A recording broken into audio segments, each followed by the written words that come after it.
Continuing education knows that at the end, students want to graduate, and we can help them do that because we take the time to really listen to their needs and we understand all the different options that are available across the campus for them.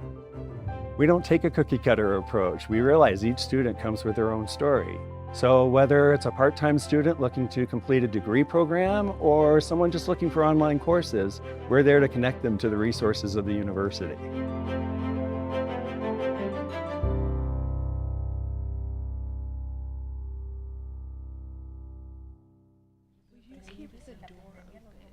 One of the doors open. Ready. Good morning. I guess good lunch. There's nothing like competing with a panel on TikTok. I wish we had those brains that we could take it both in at the same time while eating lunch. Thank you for being here. I'm really excited to have this conversation. It's so very important. So, as you know, it is Friday at 12 noon on Friday, April 12th. It is important that we let you know our land acknowledgement here at CU. The University of Colorado's flagship university honors and recognizing the many contributions of Indigenous people in our state. CU Boulder acknowledges that it is located on the traditional territories and ancestral homelands of the Cheyenne, Arapaho, Ute, and many other Native nations. Their forced removal from these from these territories has caused devastating and lasting impacts. While the University of Colorado Boulder can never undo or rectify the devastation wrought Indigenous people, we commit to improving and enhancing engagement with Indigenous peoples and issues locally and globally.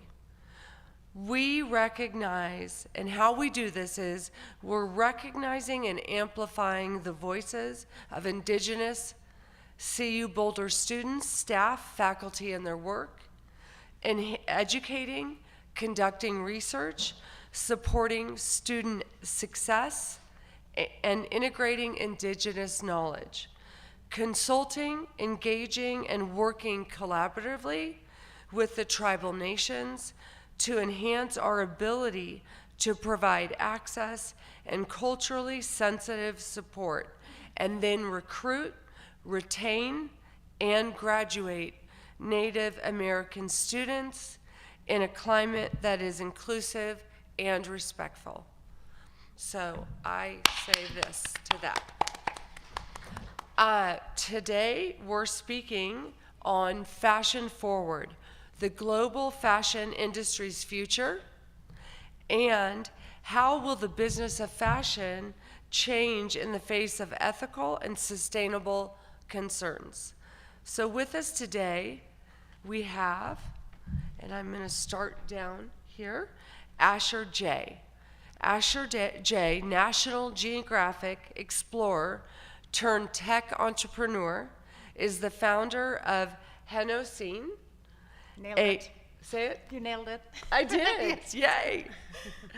A consumer-facing impact campaign application for brands to deliver on their corporate social responsibility initiatives and empowering citizen action for well-known brands like AB and Bev, thank you, Prada, Adidas, as we like to say, Citizen Watches, L'Oreal, John Deere, and others. Jay advises corporations and multinational companies on how they can best model their strategies, outreach, and operations after nature. She is on the expert council of Open ESG, a decentralized autonomous organization, DAO, with fellow world leaders in impact sector associated with the World Economic Forum, on the advisory boards of Plastic Pollution Coalition and Legato, and on the boards of Wildlife Direct and One Green Thing. I don't think she's on her couch eating bonbons. I think she's a little too busy for that. So why don't you kick it off? Kick it off. Okay, wicked. So I actually come from a background in fashion. I studied fashion at Parsons, and my father was in the textile industry. So when he passed, when I was in my early 20s, I had to take over his company. And I think at that point, going to the factory outlets in China and in India, Bangladesh, seeing it in person, and coming from sort of my inherent sense of alignment with nature and human well-being, it was directly at odds with it. And I could instantly perceive it. So it was shocking to me that my dad was funding that and participating in that, and that was the legacy I'd inherited. It was completely at odds with who I was. And I realized that, you know, everything was optional and a way to navigate a loophole for a for-profit outfit, right? Which was the company I was handed over. So we benefited out of legislation not being in place, regulations not being in place. So I was very quick to like get away from that because not lining your effluent tanks results in groundwater leaching. And all it took was me going with one of our employees in the factory. I went with him to his house for lunch, which I don't think most managing directors or CEOs actually go and spend time with an employee that may not be further up the pipeline, because there's such like centralized authority and such a lack of osmosis and connection and communication across an organization, especially when it's at a corporate level. And I went to his house in the village, and I could see him talking to me about how they came from an agricultural background. And literally 2 years after our factory had been in that place, he could no longer see, you know, the children in that area being able to go outside and play because they could develop breathing issues. And like the water discharge that was occurring in that area was affecting water health, right? And so they had to like filter everything, double boil everything to be able to drink potable water within their households. And I was like, in what conscience can I continue perpetuating that paradigm, right? So I immediately like left it, much to the chagrin of my family. And then I started looking at how could I be involved in the fashion sector, and I started doing more work around the recycle economy at that point, which was very nascent, where we were creating garments out of whatever waste fabric was being generated by other households on 7th Avenue in New York. And I realized that there's a massive disconnect between what we thought we were doing good, and it was sort of good around it. It was sort of based on the fact that we didn't have enough knowledge. So what we thought we were doing poorly was just we were resulting in some waste, and we should find ways to accommodate that waste. But come a couple of years down the line, you think about the entire life cycle of that garment, from the moment you buy it all the way to the time you dispose of it. Every single time you wash it, is it shedding microfibers into the water cycle? How are you capturing those microfibers? If not, it's ending up in the local streams and in the oceans. So everything has compounding consequences, and therefore your buying decisions have to be informed. If you're buying natural fibers, then are you ensuring that they're coming from ethically sourced areas where it's not draining resources in that landscape, such as water, such as soil quality? Is it monoculture at scale, or is it actually being done sustainably? So I think it's a matter of, as a consumer, do we even have the information we need? Is it being provided by the fashion companies you're buying from to truly make an informed decision? So that's one side of it, which brings in the whole need for systemic frameworks through which you can evaluate fashion companies before you make a consumer choice. But from the fashion side of things, there's been a lot of evolution in this space, right? Because fashion can't be defined as one big label. You have fast fashion, which is completely unsustainable and has no future as far as I'm concerned, and should not have any future, because the turnarounds are ridiculous and it results in a culture of obsolescence, whether or not the companies want to admit to it. It is entirely profit-driven and not oriented around any mechanisms of sustainability, because sustainability cannot act at that pace.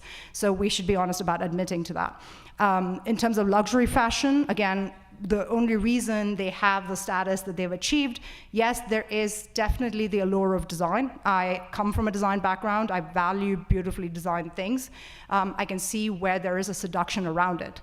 But is it worth the price point you're buying it at? For instance, one of the companies I worked with, Prada, all of their line up until even now is made out of virgin petrochemicals. They only fabricate in nylon. They're making a commitment now to move to 3% of their line towards repurposed nylon, which means they're extruding it from carpets, from offices that have been stripped, or from ghost nets that are in the ocean that they're fishing out. But all of these things is still resulting in a fiber, a yarn, that is going to shed more microplastics into not just your ambient environment, mind you, what you wear, you're breathing, but it's also shedding it into every ecosystem based on how you're showing up in those places. You know, everywhere you sit, you're shedding microplastics. Every time you wash it, you're shedding microplastics. So I think being conscious of like why you buy what you buy, but also being mindful of what a brand's getting away with just because they can at a price point because of status and social assignment of that status based on exclusivity, which is curated, right? It's not exclusivity because they only produce X amount because they're being ethical and sustainable. If they produce excess inventory, they actually burn it to keep it in demand, which is, again, a waste of all the resources that went into producing it to begin with. So I highly advocate for slow fashion, intentionally produced with artisan communities, empowering artisan communities in producing it. Those are the brands that we're working with because it directly empowers those that are in the production process, in the realization of the garment. It is very intimately connected to how it gets made and who gets to wear it. It's all about a privilege of being connected.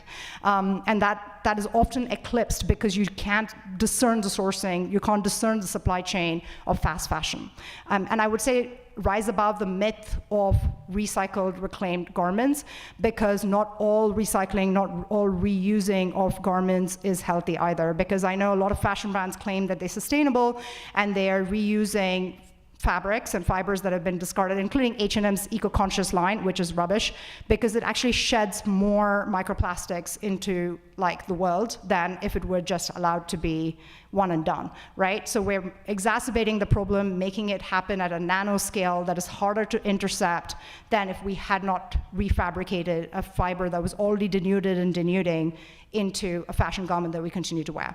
So is it actually environmental? Is it actually ethical? Is it actually eco-conscious? Having said that, there's good recycling efforts and viable alternatives that you can pursue, like Snow Milk is an awesome brand I would recommend. They actually work with thrift stores, collect high-end garments, and then just silk screen it.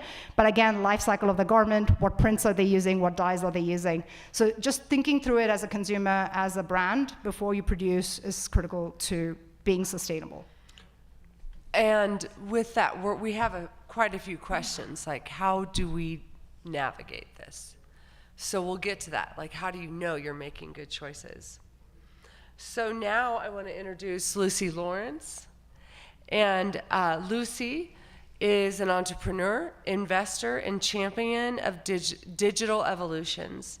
She is the founder of Double L Racing, digital architect for USAID Surges, and a former executive for eBay and GSI Commerce. Lucy has more than 30 years of experience in retail and commerce. Before 2016, she led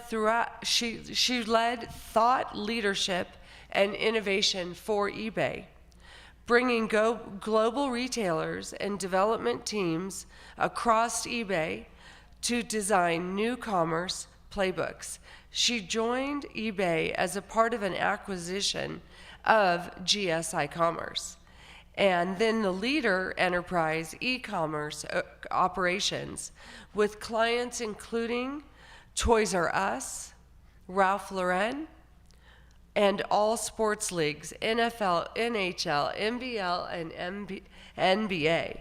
She was part founder of the Ashford, is it common? Ashford.com. Oh, that's just a typo. Yeah.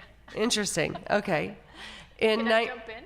Because you're going backwards, and I'd rather go forwards. Is that okay if I jump in? Go for it. So I have a similar background in that my family and the strength of my family came from agriculture, and today I am going back to the land in a very different format, but I feel I'm coming full circle. I am a MIS, Management Information Systems degree, and I fell into retail. So for those of you who are questioning yourselves as to what to do when you graduate, there are many paths that you can take with the degree that you go into. And I went into retail, mass retail, boutique retail, and luxury retail. And for me, it was the transaction of how to get a customer to engage them and convert them that drove me for the first 15 years of my career, not realizing what the product or the consumerism that I was driving. So I am guilty and I confess to it.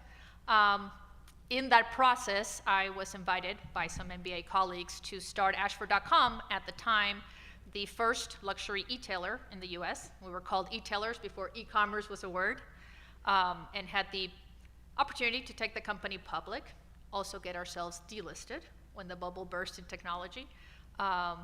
And were acquired by GSI Commerce, which today some of you may know as Fanatics, the largest operator on licensed goods globally. Went on to build with them the back end of e-commerce, which is a mirror to the front end. So I come from the operational side of what fashion lived off of, but in retail, across all aspects of retail. So from building fulfillment centers to agencies to, before we had social media, e-commerce was only driven by Google. So that evolution, and then that business was acquired by eBay, as Robin confirmed or stated. And in that period, I realized that retailers were fearing what was happening, what was coming from digital products. But at the same time, I realized that not only at eBay.com, but within all the clients that sit at eBay, we no longer have an issue of production in products and hard goods, and I'll double click into fashion because this is the segment that we're addressing, but we have an issue of distribution. So that changed my thesis, and it happened to be with my exit from eBay, and I decided to then start investing, joining boards of companies that were making an impact in the distribution of goods. So today, my investment thesis is that I seed liquidity with the opportunity to harvest opportunity. I seed liquidity to harvest opportunity. And with that said, I am playing today in the next segment of where Asher has been playing, which is in the distribution of products. So I sit on the board of the today largest operator of pre-loved goods, marketplace of resale. What used to be resale, you can call it pre-love. We focus exclusively, or initially, in luxury goods because you have authentication of the product and you have a resale value. And then we moved into well-made products because there are some products, some brands which may not be labeled luxury, but they do have a long-standing pattern, long-standing cycle for the product. And from there, I went into investing in brands such as Loli in the Sky, which is all vegan products, Maca in Yacampot, which are two brands that are working with artisans in Mexico to build products that are staple categories. So not necessarily fashion, but your everyday wears.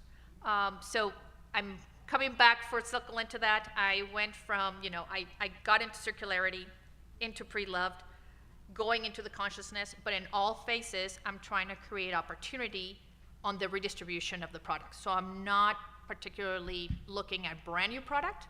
I'm looking at the recycling as well as on the few of the fashion brands, one of them being Yacampot, the one. We are today taking bed sheets from hotels. The hospitality industry is one of the biggest industries in Mexico. So we get donations from hotels in bed sheets, and we are making apparel today from that. So we are not having to recreate fabrics. We are recycling the fabric. So that's. Are you going to tell them that's what you're wearing? I am. Yes? Yes. She's wearing a bed sheet. So if I fall asleep, don't blame me. No, I'm kidding. I can roll right into bed from here. Lastly, I'm so fortunate to have a dear friend come from Mexico City to be with us. And I'm wearing her fashion. This is all embroidered by a village of women. And it's highly well made. And I believe it's hem. No, this is linen. This is linen. This is hem. Yeah, and that's, here is another one of hers. She is very stylish. This is hemp, beautiful embroidery that she's taught these women. I'll let her talk for herself from there, but I can't not brag on her. So Laura is the CEO of Amori Rosas in Mexico City. So in 2016, Laura co-founded Amori Rosas while still in graduate school at Yale. Amori Rosas is an ethical fashion company committed to empowering indigenous artisans in the state of Chiapas in Mexico by paying a living wage for their embroidered work while keeping sustainability in mind.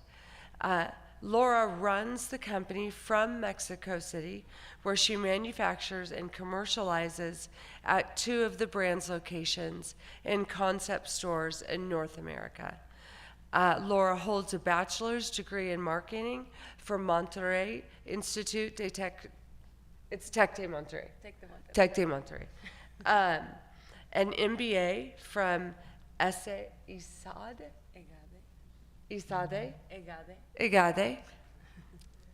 Oh, gee, yeah, thank you. School of Business and a master's in advanced management from Yale School of Management. She has lived in Italy, Canada, and the United States. Her area of expertise are local entrepreneurship, fashion, marketing, and retailing. If you ever go to Mexico City, look her up. She knows everything. She'll show you a wonderful time. Yeah. Well, thank you so much for having me.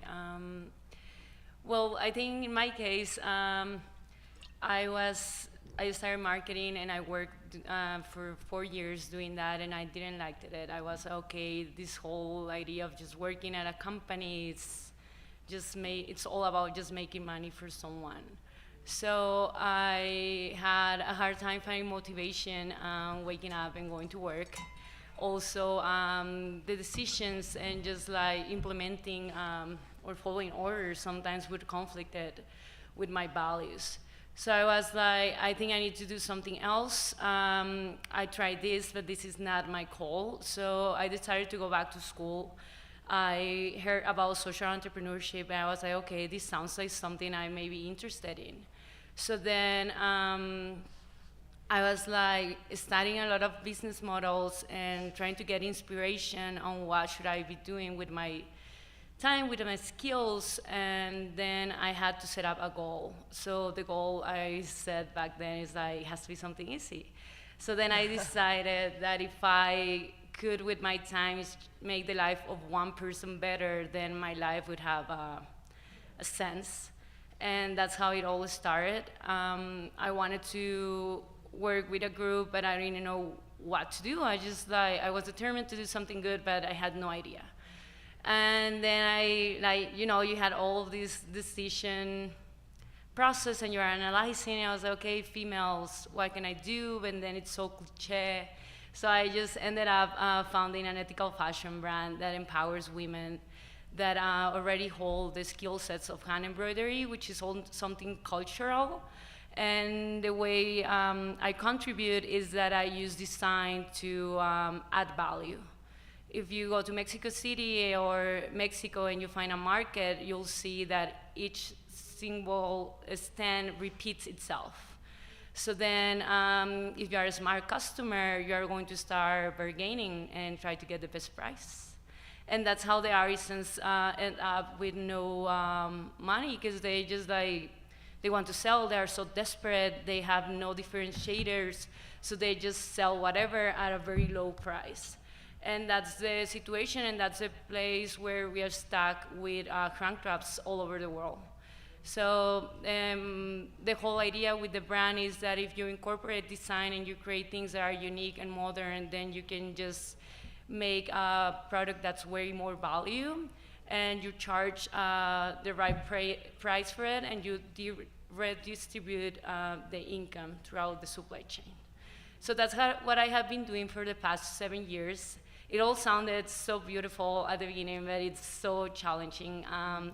I was telling Lucy that I got so into the operations and just like making this business sustainable, that I just feel that I've been like working a lot in operations, and sometimes you lose like your vision and you stop thinking about the bigger picture. But after all, I think somehow the brand is successful. I think someone asked me before on Tuesday what's a moment of excellence with my brand. And I think a moment of excellence is when I'm walking in Mexico City and then I'm behind someone wearing one of my pieces. And then I rush into the person and I compliment. And I'm like, oh, beautiful jacket. And the person, it's like all pumped. I had gotten like weird answers, but always good. Like one time I was like dancing at a nightclub and there's this guy like super good looking wearing one of my shirts, and I'm like, wow, you look so good with that shirt. And he's like, thank you, it's my favorite one. I'm like, oh my God. And then I told him, I made it. And he's like, really? I have one question for you. How many have you made? I'm like, I don't know, maybe like 50. And he's like, well, you know, this piece defines me so much that sometimes I'm scared that I'm going to run into someone wearing the same shirt. Oh. And that's when you realize that it's also important to have unique pieces, and that's like luxury. Luxury is to have something that you feel so identified with. And you know, it was a nice finding or something. It's a piece that brings you back to a moment in your life where you were happy or you had like just like this unique time. I'm going to ask you a couple questions real quick. How many villages are you employing women? Yeah, so this is how we are at the moment. So we are building a business that's integrated. So we have a studio where we produce everything, and we cut everything there, and then we send the pieces to Chiapas and Hidalgo, and we're working with 2 communities there. Then everything comes back to Mexico City, we assemble the pieces, and we sell them at 2 points of sales that we own, and also another 11 stores. So we work with 45 women. I stopped bringing in more people into the company because I'm more interested into increasing the average income per person than just working with a lot of people and offering a little, like, a small income. So also, because this whole idea of like putting together an ethical brand is so complicated, I don't want to mess up with a lot of people. So until I know my model is proven and it's good, and I'm doing good social impact, I won't bring in more people into it. So that's what I've been working on. And also I've been thinking about how can I increase my impact, because with working with artisans, it's hard to scale up.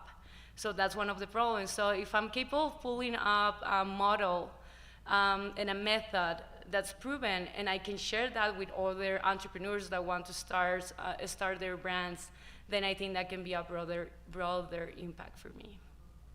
So Laura had shared that most of these women are in agriculture, and that's a way to feed their village or barter for something else.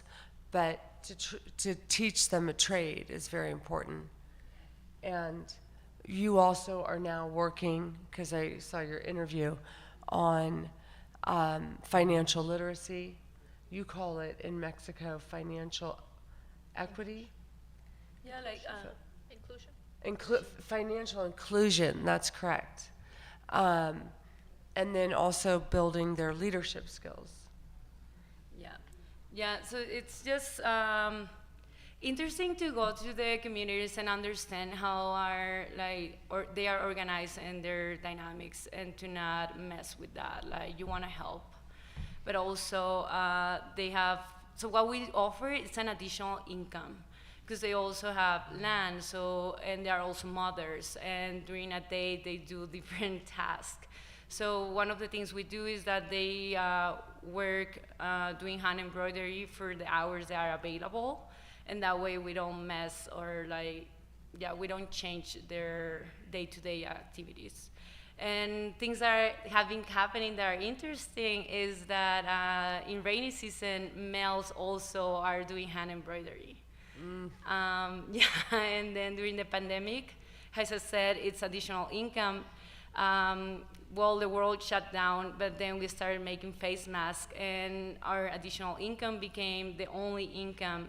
So that really helped just like strengthen the relationship, because the artisans know that no matter what happens, we are always going to be working together, and we'll find a way to continue like working and like creating beautiful things. And that moment, although it was a complicated time, we never stopped working.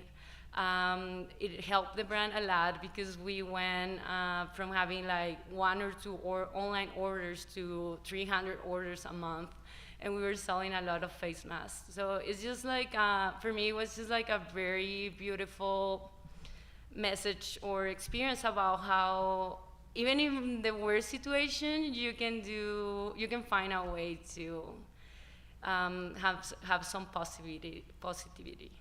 And Lucy, you had mentioned that often in villages when women are working on something solely, when it's payday, the men show up. Yes, so traditionally, two things. A factor that has impacted, and I'm speaking only on the artisan market today in Mexico. That's where my experience is. So you might have different market experiences.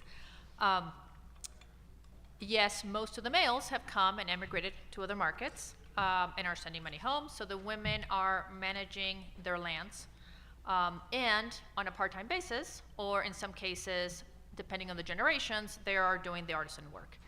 So we started working through one of our groups, and we went out, and when we went to do their payday to, you know, hand over based on the production, they bring us their telares and their stitching, all the men would show up. And the women would stay very quiet. And we realized that they were coming in to receive the men that were there for the village. Let me be clear, because not every household has the men because they are away working in other markets. So we realized that there was a control, a financial control over them based on their production. So in a creative way, we invited several artisans to take a trip to come with us to museums to see patterns and history on design. And in that process, we invited them to be able to open smaller savings accounts. So we would still go into the village in the next trip and pay the base rate, but then we would give them their incentives based on increased production directly to them, and that way they started having savings accounts. Some of them asked us to put the money directly into the schools and pay the school tuition for their kids instead of putting them into those accounts. So that part of the financial literacy and financial inclusion was interesting. Another piece to compliment you on the men, a lot of you will buy product that has the little pom-poms. Mm-hmm. Most of those pom-poms are made by men.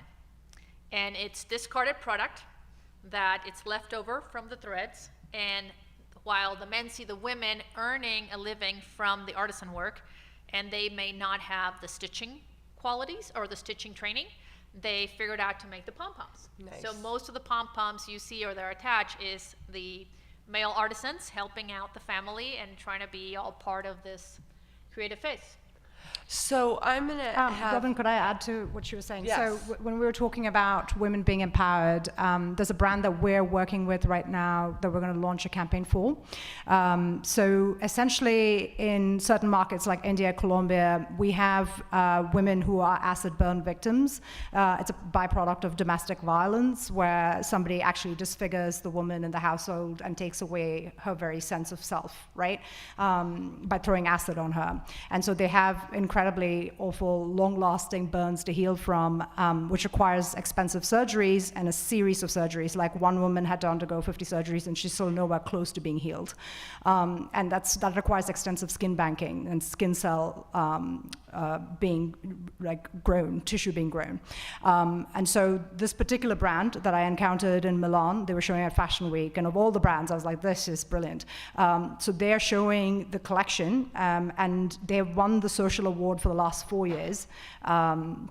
And they are entirely fabricating it from these acid burn victims. So not only has this woman, Kulsum, who's the founder of this entity, taken on these women, but what she's trying to spearhead is she's like this page 6 celebrity debutante in India, and she's really well known, has a massive following, and she's like, I'm sick of people writing articles about me just because of my name and who I am. And so she's like, I'm going to use the stage to give these women an opportunity for remuneration and give them a chance to be seen.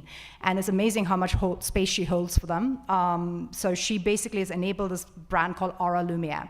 And all of the money that this fashion brand earns goes to the foundation that invests into skin banking. So then they pay for the next generation of women who are rescued to undergo surgeries. And so it becomes a circular loop of financial independence and also autonomy, agency, but most importantly, the capacity to reclaim your sense of self, receive awards in Milan during Fashion Week, despite having everything taken from you, and not even having your family stand by you when you've been disfigured by the man who was supposed to be part of your family, right, who you trusted your life with. So it's an incredible betrayal from which they're recovering. But what we're bringing into the space is that we are running a campaign with a photographer in New York who's worked in fashion, and he's created this AI algorithm that allows him to sift through multiple portraits and overlap portraits together without having a photographer's bias come into it. And so the campaign we're running is around raising additional funding for Aura Lumiere's women, but whatever images other women who have endured instances of domestic violence submit to the campaign will then be fabricated into textiles, result in interpretive collaborations with the Aura Lumiere women who are also, so it creates an upliftment and a sense of community around having endured something, having reclaimed yourself from that, and now where are you at? What scars are you wearing, which is a sign of healing that shows that you've moved forward and reclaimed your life. And I don't think there are enough stories in society where women speak their truth, and it's coming purely from women without having to go through conduits that are patriarchal, that reframe that dialogue, right? So I think instead of bringing the male involvement in this conversation at all, it's happening entirely through women, and it's coming through an AI algorithm into the output, which I think is wonderful. But I think there are a lot of interesting fashion initiatives like this. The other company we worked with is called Le Mondia, and they fabricate their sneakers with artisan women around the world. They do each collection as a capsule collection based on empowering a specific artisanal community in a specific region.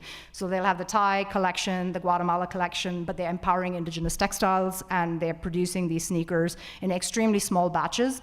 So the other aspect that our platform has decided to cater to is, can products be market validated, market created, so that we don't have to produce something and have wasted inventory because no one's interested in it.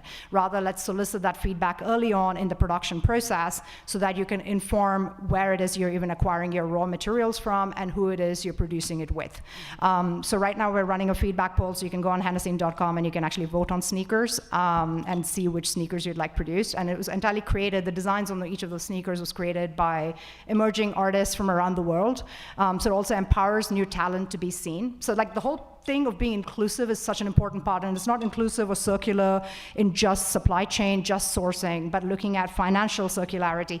Every aspect has to be inclusive. Everything should be coming from the stakeholder lens. If not, you're doing it just in one area and the other areas are continuing to pilfer. So I think the more mindful a brand is, the more you'll see them enlist all of their stakeholders in every tier of their process of coming into being. Thank you for that. So we want to make sure, and I don't want to spend a lot of time on this because I want you can write us questions. We have someone in the back with postcards and pencils. But I think for all of us, it's very confusing. What do we do with all this information? So I want us to briefly touch on everything we're talking about, what it means quickly. So when you hear us talking about upsourcing, circular, you have a quick definition of what that means. And then we can get into, how do you find this? How do you do this? So if you could give us a brief description on circular, on fast fashion, on sustainability, upcycling, artisan communities, ethical communities. And then we're going to go into sourcing, why, and supply chain, repurposing. So I can kick it off. So okay. I'll take circularity on. We've been on a linear model all this while, which is take, make, waste. Like everything else, we start with something and we don't think about what happens to it after it's out of sight, out of mind.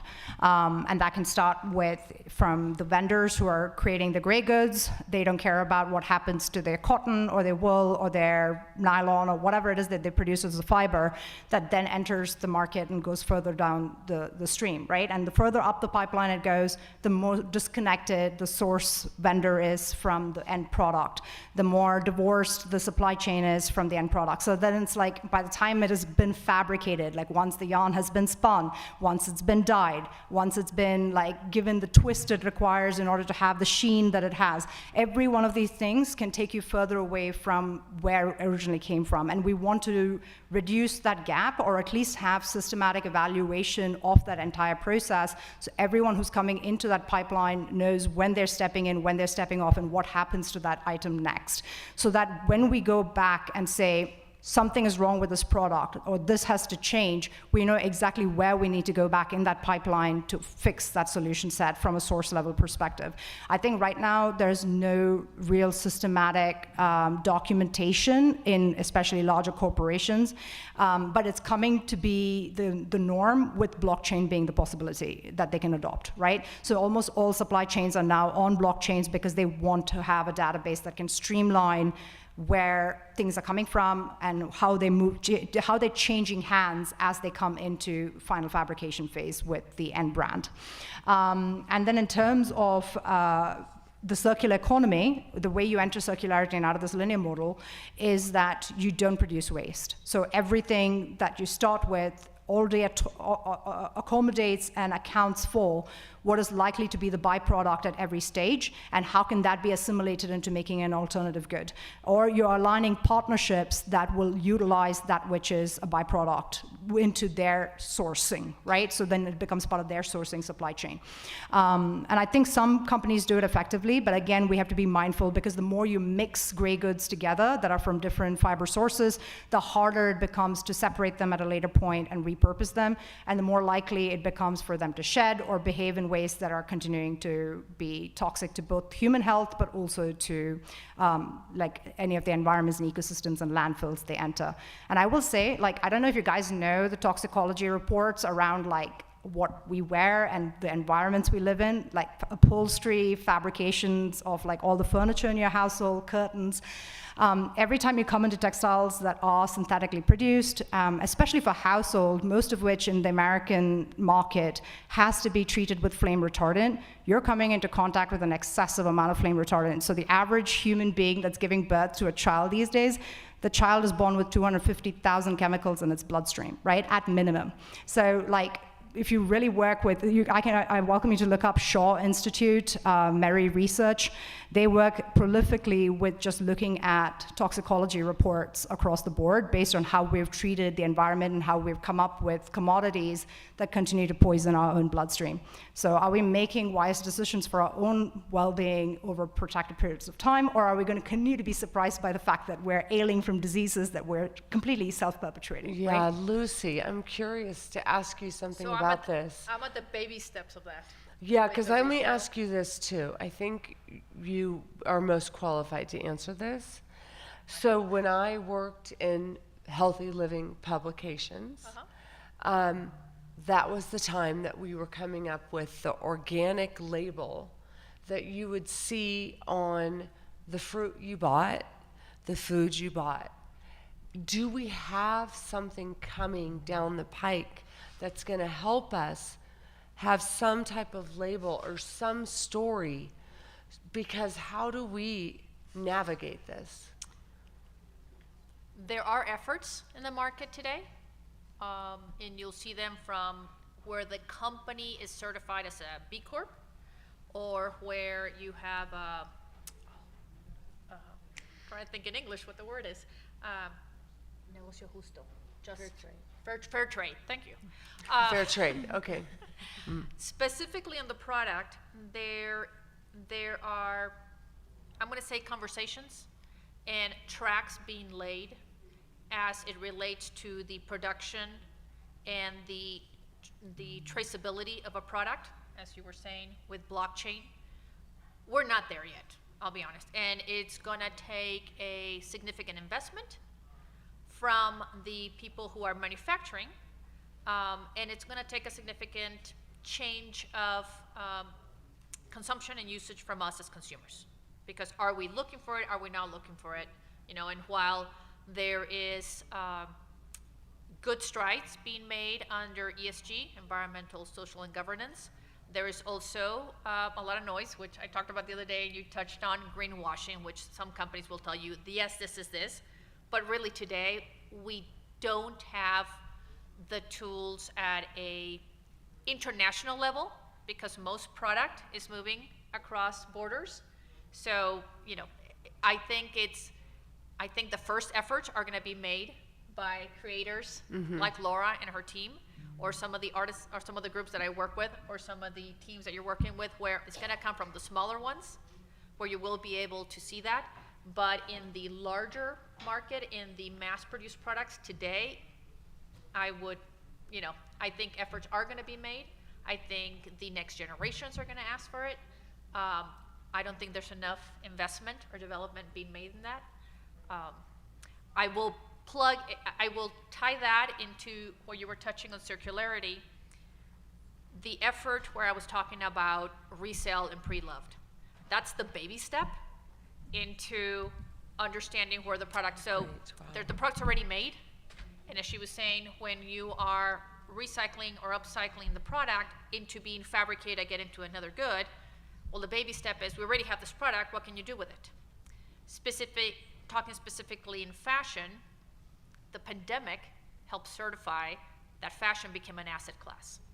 And something many of you may not know is, at the beginning of the pandemic, and I will say the year 2020 to 2021, resale of fashion had a huge boom. The biggest boom we've had in probably the last, what year are we, 24? In the last 18 years. Because people started seeing, hey, I have something of value in my closet. And can I turn that into somebody else's value, one. And then two, people who were used to going out to a retail space couldn't do it, so you start shopping online. And we saw it in a emerging market, which is Mexico, and then when I talked to the US market, they were seeing the exact same thing. So all of a sudden, you know, where some of us in college learned to buy from Buffalo Exchange and from Goodwill, today it's becoming much more of a standard practice. I will say, in the resale market, you have some new best friends. Your shoe cobbler, your seamstresses, your dry cleaners, they can rejuvenate products for you, and you will be surprised where you can find new buyers for your goods. So that's the baby step of the effect of what a full circular production of fashion could be. And yeah, I would say, adding to the certifications, there are so many of them out there, but there's also the likelihood where those who do the bare minimum can qualify for that label and then almost dilute the value and significance of that label. So I think standards and benchmarks need to have either grades or degrees within it, so that you can be more clear on knowing, yes, this is fair trade, but this is like a orange level fair trade versus this is a green level fair trade, you know. And I think there needs to be greater qualification of what it means to be fair trade, because it can be used in so many ways, and when you're in the industry you see a very different take, because people benefit from it. They can mark up the dollar value of the garment if they qualify for those labels. But if you're doing the wrong thing, qualified under the base needs, and then you get into the door and therefore can mark up your value, you're going to continue utilizing that loophole to push your product for a higher price point. And you don't deserve that margin, you know, because you're not actually doing the right thing. So I think there has to be better ways of qualifying and quantifying information in the space, for sure. So it's not there yet, but No, we're going to no. get there. We're working on it. And did you want to? Yeah, I can add something. Yeah, so when we were starting, I was like, okay, I'm going to source the best products, the most sustainable fabrics. And then we started just like coming up with the minimum viable product, is it? Yeah. And so then we are creating all of these things, and then you hear there's this leather made out of pineapple from the Philippines. That's amazing. And then there's hemp, and then tencel, and all of these other materials. And then I'm in Mexico, and I'm like, okay, how am I going to bring them here? So I'm lucky that my husband does supply chain, so he's like, okay, I'll help you. So then they're finally there, we make the samples, and then it's time for me to cost them. And then I realized the price point was so high. I was like, okay, who is going to buy this? Like, it's such a beautiful product. And it has hand embroidery and the best sustainable material I could find. And now it's coming together, but then the price point is $1,000. And then Can you also explain what the retailer takes from you? yeah, the retailers, they take 50% of the retail price, right?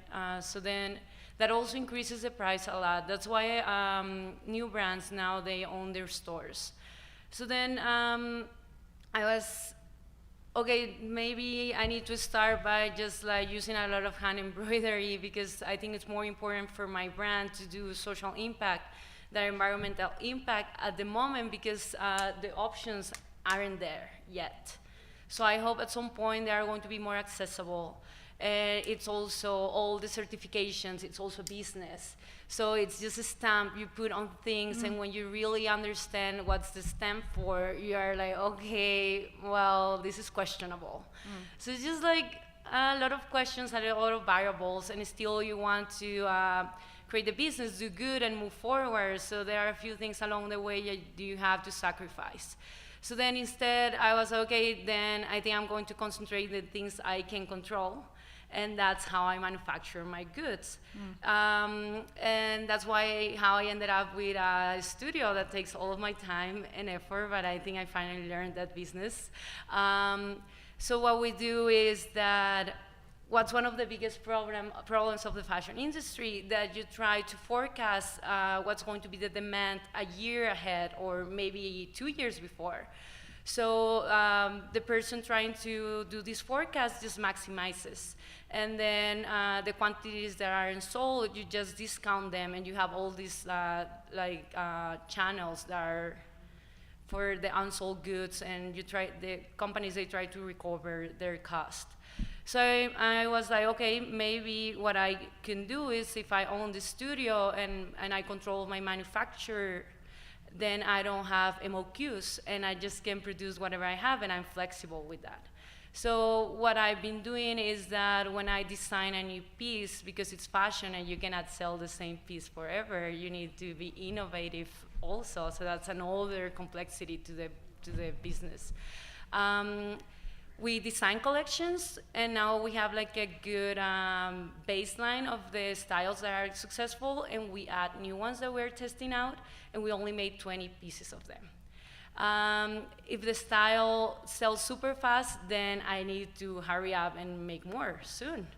But if it's selling slow, it may just be because the price point is high and it's going to sell, and just like I tell the customers, take this piece if you really like it, because you won't see it ever again. And you will have one of the 20 pieces that we made.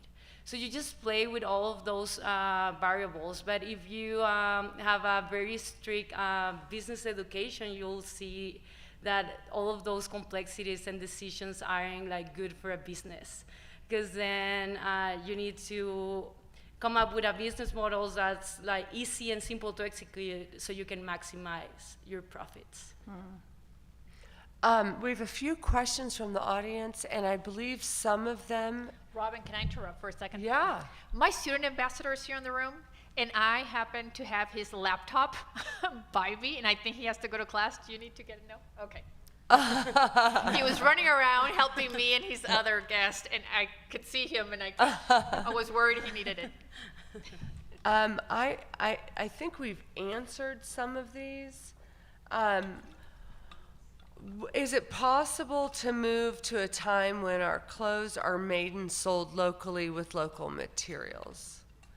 And one thing, and I would also say, being sensitive to how our world has become so complex, having children trying to work, just a lot in there, and how you have clothing purchased by how they embroidery. Like they produce for you, you pay them per item so they can raise their children, is so fantastic. But do we feel like we've covered that question? I would just qualify and say that, like, yes, we can definitely do anything with consumer demand. Like, we have such a strong voice with our wallets, and I think if you ask for it by making more concerted purchases in brands that are local, then that's going to be the trend that we talk about at the next industry conference, and that informs how brands show up. So we do have the bottom up, but there is top-down too. So yes, then these kind of conversations and these kind of questions, I will take it to the next brand conference I'm at and be like, this is something people are speculating, right? So I think it is a top-down, bottom-up approach, and these conversations should be happening frequently. Have you heard about Unspun? I have not. No. Unspun, if I can read the writing, is a circular wearing machine so clothes do not have seams? Is that Who sent the question? Can you tell us? Yeah. Yes. It's a circular weaving machine, and so you weave your clothes instead of sewing them as pieces of material, right? So then there are no seams in the fabrics when they're finished.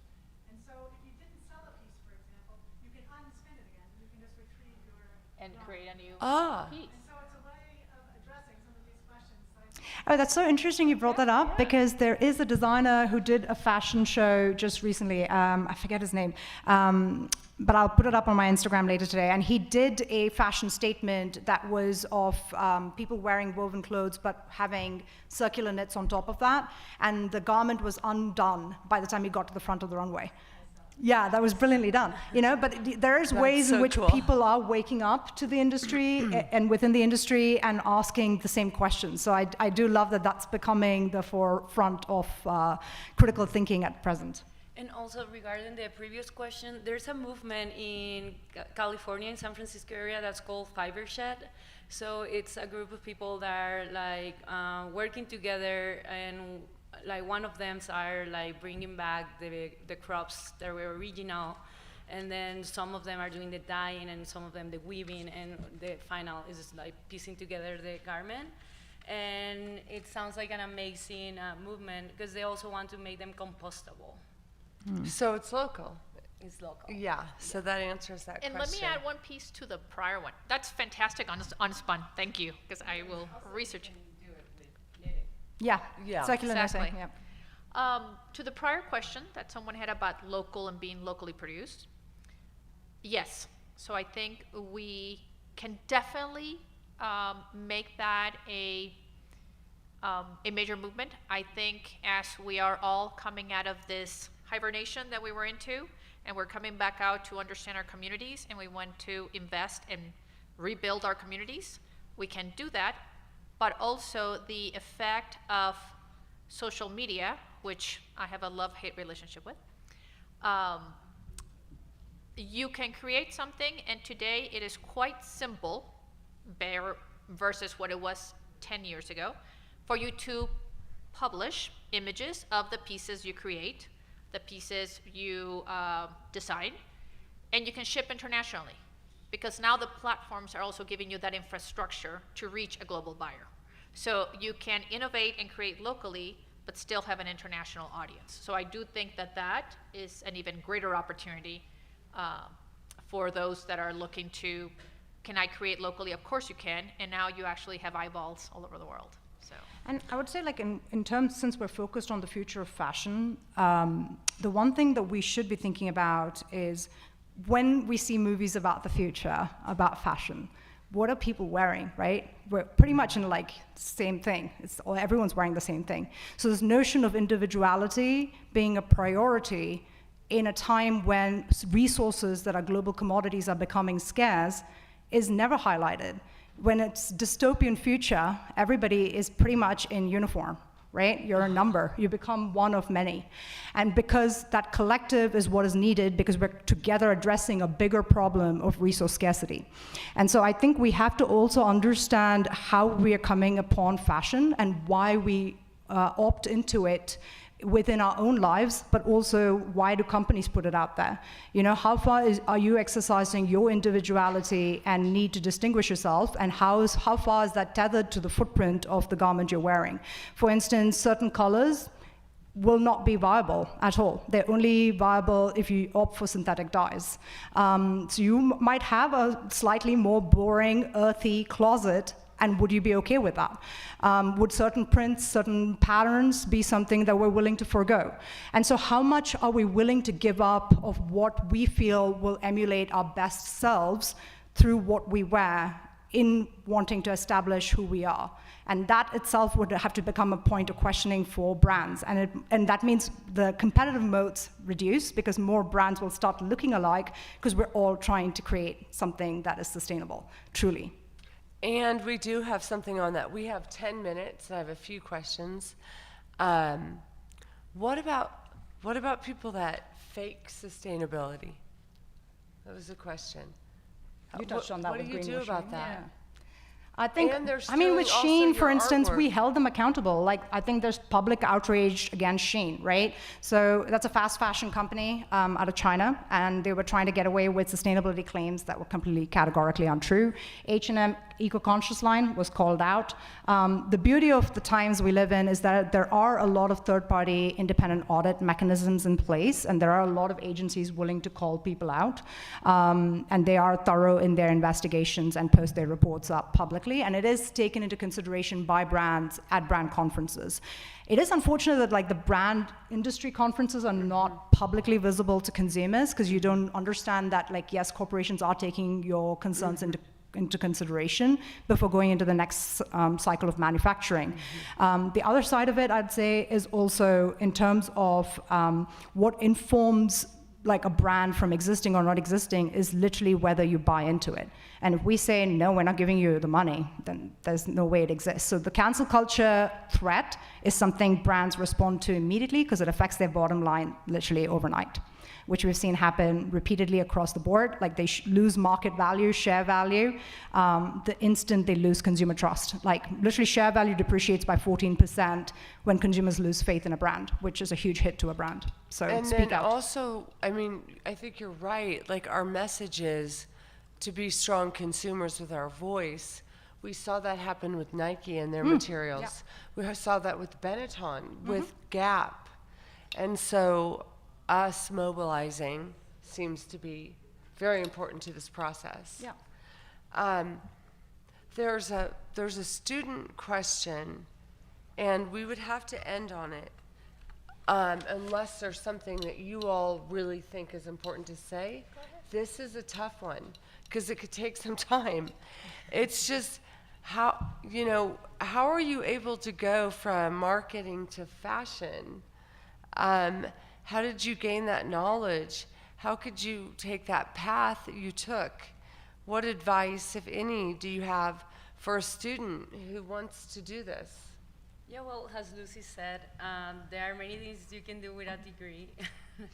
And like, after all, when you're working, it's about just being able to solve a problem. So, and teach yourself. Like, there are so many things that won't be taught at school.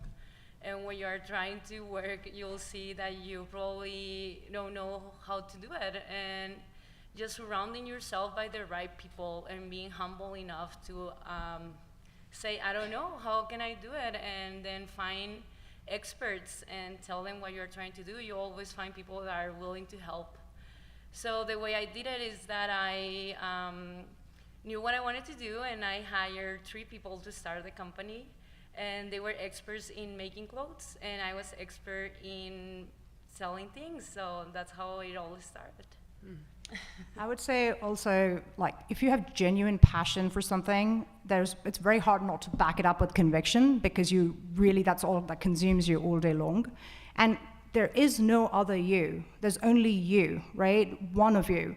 And you're inimitable. Like, your life experiences, every single thing that's come to make you who you are, makes you indispensable. So whatever you create, no one else can really fill that particular aspect of that creation. So there is something truly powerful that can emerge from you when you realize who you are. So I think, like, step into your power, step into yourself, and discern what it is that you care relentlessly about. Because I don't even sleep sometimes, and I don't care, you know? I give up so much of so many things, but it doesn't feel like giving up to me, because all those things are not as essential to my soul and my sense of fulfillment and being as what I get to do every day and how many people I get to do it with. And so I think you can definitely hop around as much as you please, because you're you, and everything you've assimilated makes you uniquely qualified to provide only that which you can.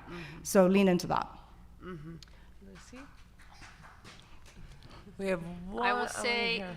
that you are more powerful than you think right now by having a marketing degree. And granted, I have no marketing degree, and I have been able to work with individuals and create. And marketing, where it comes in is, once something is created, how do you get eyeballs and hands on it? In fashion, I think most people who maybe, like the person who asked the question coming out of a career, see the sexy part of it, the models and the fashion shows and the finished product. There is a whole road that came to that finished product and that one image. And if you want to, I will tell you that there are dinosaurs fearing their extinction in the back end of fashion, where it is from the apparel makers, the sourcing companies, the companies providing the back end systems, which is the supply chain systems, the inventory systems. All those companies are trying to adapt and survive to what's happening today.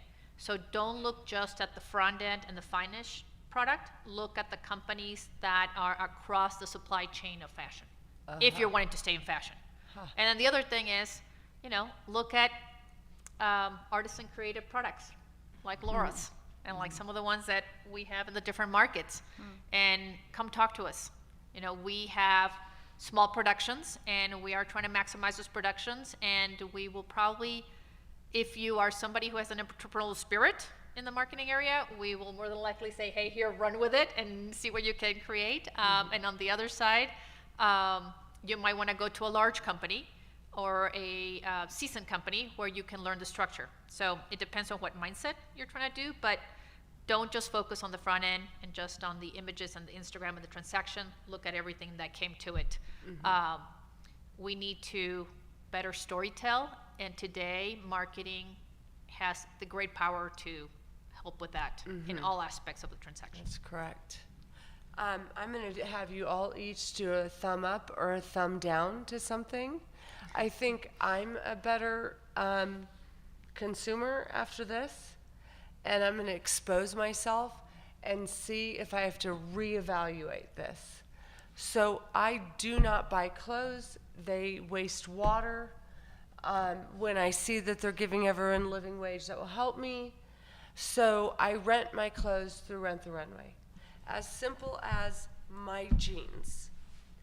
And they come to my front door in a recycled bag. I wear them. I put them back in that recycled bag. They pick them up at my front door.